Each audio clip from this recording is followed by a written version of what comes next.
দর্শক, মিরপুর স্টেডিয়ামে আছেন বিশেষ প্রতিনিধি মনির হোসেন খান। চলে যাচ্ছে তার কাছে। মনির, বিপিএল দেখতে দর্শক উপস্থিতি কেমন দেখছেন, আর টিকিট নিয়ে দর্শক যে অসন্তোষ ছিল তার অবস্থা এখন কেমন দেখছেন?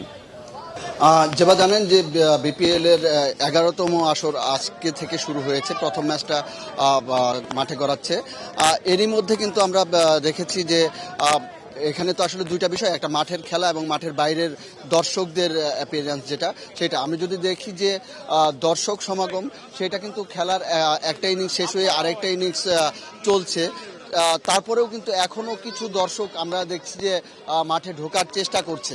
হ্যাঁ, আর খেলার যে পার্টটা বলবো যে প্রথম ম্যাচে আমরা যে এটা সবাই টেনশন করে যে মিরপুরের উইকেটে রান হবে কি হবে না, সেই হিসাবে যদি দেখি যে প্রথম ইনিংসে 198 রান হয়েছে এবং সেটা চেস করছে বরিশাল। সেই হিসাবে কিন্তু উইকেটে যথেষ্ট রান আছে এবং মাঠের দর্শক প্রচুর আগ্রহ নিয়ে কিন্তু এসেছেন।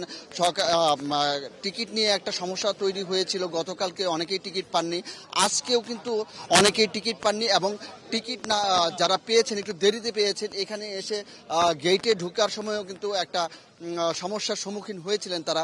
সেই কারণে একটা দর্শক কিছু ক্ষুব্ধ হয়েছেন, বিসিবির গেট ভাঙচুর করেছেন। যদিও এখন সবকিছুই নিয়ন্ত্রণে আছে এবং সবকিছুই ভালো মতোই হচ্ছে।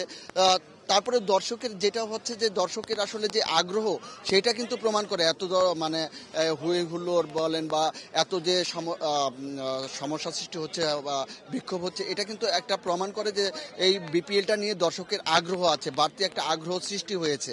এবং এইটা যদি মাঠের ক্রিকেটটা যদি ভালো মতো গড়ায় বা খেলাটা যদি ভালো মতো হয়, দর্শকরা যদি তাদের ঠিকমতো মাঠে আসার সুযোগটা পায়, বলা যায় যে বিপিএলটা জমজমাটি হবে। যেবা, ধন্যবাদ আপনাকে। দর্শক, বিপিএল এর সর্বশেষ পরিস্থিতি জানলাম সহকর্মী মনির হোসেন খানের কাছ থেকে।